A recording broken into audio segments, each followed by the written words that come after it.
My name is Mateo, and I never expected a business conference in Chicago to completely change my life as a 24-year-old marketing executive. I was used to these corporate events, the endless presentations, networking, sessions, and socializing. What I wasn't prepared for was running into Chris, my best friend from college, who I hadn't seen in 2 years. Chris and I had been inseparable during university, the kind of friends who could talk for hours about everything and nothing. He was the stereotypical college athlete playing soccer and breaking hearts while I focused on my business degree and quietly came to terms with my sexuality. I never told him I was gay, not because I thought he'd react badly, but because I couldn't bear the thought of making things awkward between us. After graduation, we drifted apart as careers took us to different cities. He went into sports management in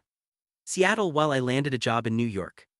We kept in touch through occasional texts and social media, but it wasn't the same. So when I literally bumped into him in the hotel lobby during the conference's first coffee break, it felt like fate. He looked exactly the same. Tall, athletic build with that easy smile that made everyone feel special. Mateo. His face lit up with recognition. No way.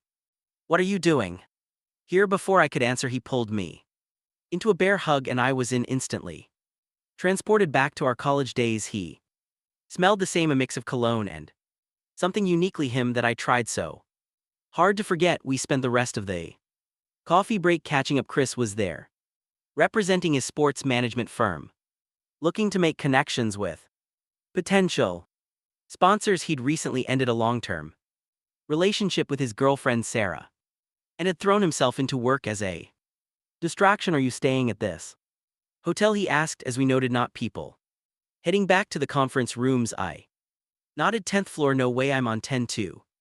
We should grab dinner later, really catch up properly. That evening after the day sessions ended, we met in the hotel restaurant. One dinner turned into drinks at the hotel bar, and suddenly it was like no time had passed at all. We fell back into our old pattern of easy conversation and shared jokes. Remember that time in sophomore year when you talked me out of quitting the team? Chris asked, nursing his third beer. You always knew exactly what to say to keep me going. I remembered everything about our college days, including all the feelings I'd tried to suppress. How about you? He asked.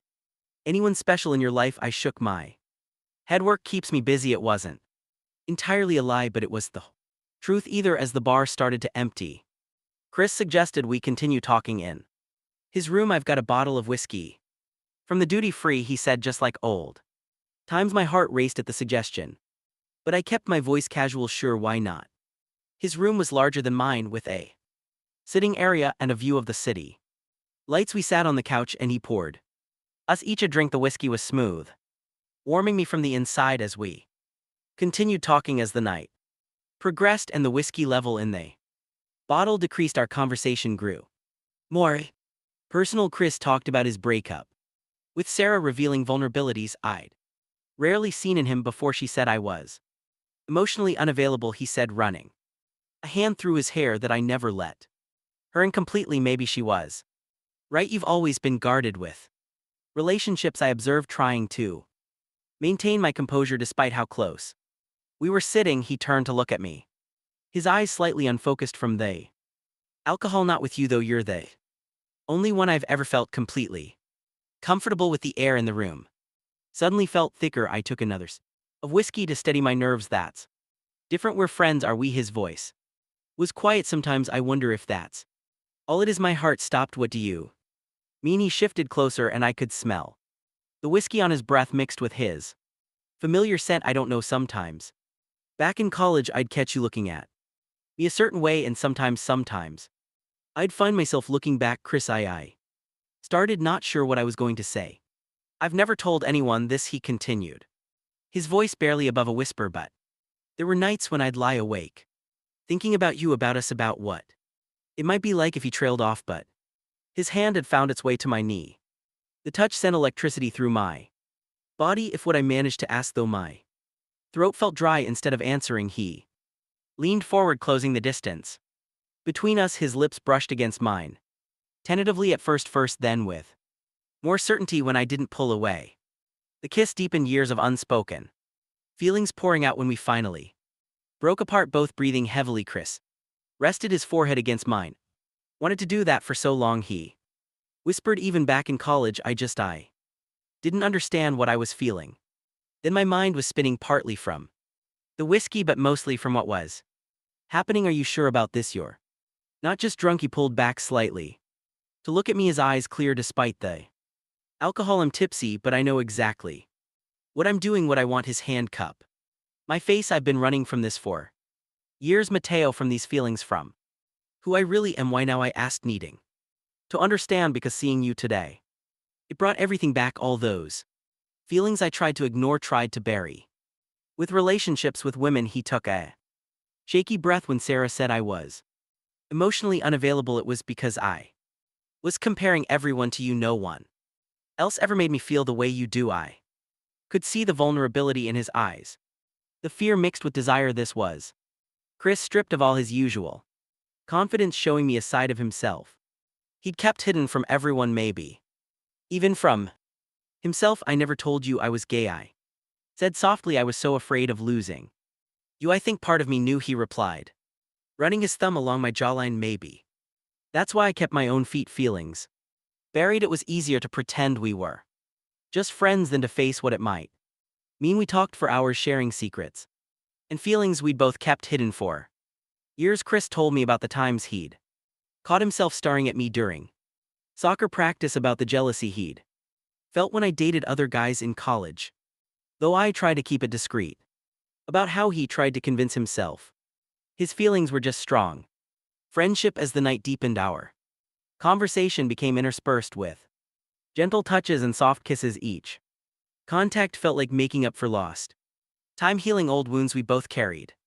I used to dream about this, Chris admitted, his fingers intertwined with mine, but I'd wake up feeling confused and guilty. I wasn't ready to accept what it meant, and now I asked, trying to keep my voice steady despite the emotions threatening to overwhelm me. Now he smiled softly. Now I'm terrified and excited and more alive than I've felt in years. Being with you feels right, Mateo.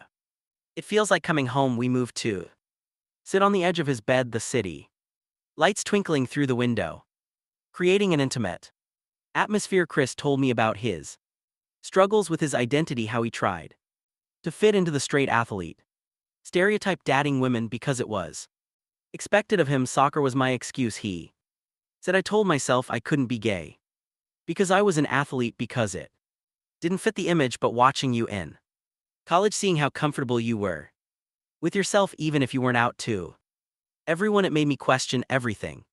Why didn't you ever say anything? He laughed softly. Why didn't you? We were both so afraid of losing each other that we never took the chance to have something more. The irony wasn't lost on either of us, how we spent years dancing around our feelings, both wanting more but too scared to reach for it. Now in this hotel room miles from home, all those barriers were finally coming down. What happens after tonight? I asked, the question that had been nagging at me. We live in different cities. You're still not out. This could complicate everything. Chris turned to face me fully. I don't know exactly, but I know I don't want to go back to pretending these feelings for you. They're not going away. They never did. We spent the rest of the night talking about possibilities. Chris's company had an office in New York, and he'd been offered a position there months ago but had turned it down. Now he was reconsidering. I could transfer, he said, his voice full of cautious hope. We could see where this goes. Take it slow. The idea of having him in New York, of being able to explore this newfound relationship properly, made my heart race. Are you sure that's a huge decision to make in one night? He smiled, touching my face gently. I've wasted years not making this decision. Besides, the New York position is actually promotion. I was just too comfortable in Seattle, too afraid of change. As dawn began to creep through the window, we lay on the bed, fully clothed, just holding each other. Chris traced patterns on my arm with his fingers, lost in thought. My sister came out last year, he said suddenly. My parents were incredibly supportive. I remember feeling so relieved for her, but also angry at myself for not having the same courage I Turn to face him coming out is different for everyone, there's no timeline you have to follow, I know, but being here with you feeling this way, I don't want to hide anymore, he propped himself up on an elbow. I want to do this. Right, start fresh, be honest about who I am, who we are. The morning light was painting the room in soft colors when we finally fell asleep, still holding each other. When we woke a few hours later, I half expected Chris to have regrets, to blame everything on the whiskey instead. Instead, he pulled me closer and kissed me. Good morning, still sure about this? I asked. More sure than I've ever been about anything, he replied. The rest of the conference passed in a blur of stolen moments between sessions. We'd attend our respective meetings during the day, then spend evenings together in one of our rooms, making up for lost time with conversations and tender moments. On our last night in Chicago, Chris took me to dinner at a rooftop restaurant overlooking the city. He'd already called his company's HR department about the transfer to New York, and they were enthusiastic about having him lead their East Coast sports division. I told them I needed to make the move for personal reasons, he said, reaching across the table to take my hand. It was a small gesture, but in public it felt monumental. I'm done hiding Mateo. Over the next few months, our lives transformed. Chris moved to New York, finding an apartment just a few blocks from mine. He came out to his family gradually, first his sister, who cried happy tears and hugged him for 5 straight minutes, then his parents, who proved to be just as supportive as they'd been with his sister. Coming out in the sports management world was trickier, but Chris approached it with the same determination he'd shown on the soccer field. He didn't make any grand announcements, he simply stopped hiding. When colleagues asked about his move to New York, he told them he'd moved to be with me. Most were supportive, and those who weren't quickly learned that Chris's sexuality had no bearing on his professional capabilities. Our relationship deepened as we navigated this new chapter together. We had our challenges. Chris sometimes struggled with internalized homophobia, and I had to learn to be patient as he became comfortable with public displays of affection. But every step forward felt like a victory. We shared one evening about 6 months after that night in Chicago. We returned to the same hotel for another conference. We booked the same room where everything had started, ordering whiskey from room service more for symbolism than desire to drink it. Remember how scared we were that first night? Chris asked, holding me close as we looked out at the city lights. Terrified, I agreed. I thought I was going to lose my best friend instead. You gained a partner, he kissed my temple.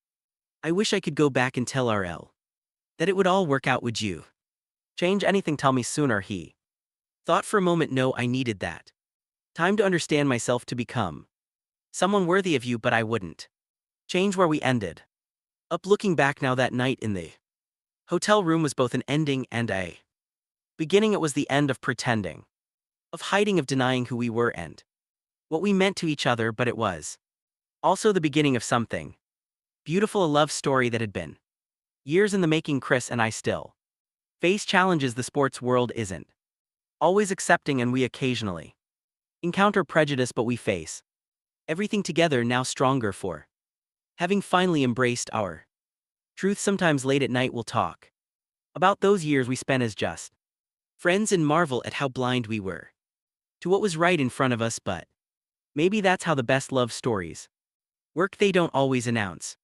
themselves with fireworks and drama. I see declarations. Sometimes they build slowly over years of friendship and shared moments, until one night in a hotel room, with the help of some liquid courage and years of pent-up feelings, everything finally falls into place. And when people ask us how we got together, we just smile and say it took us a while to find our way to each other, because sometimes the longest journeys lead us exactly where we're meant to be.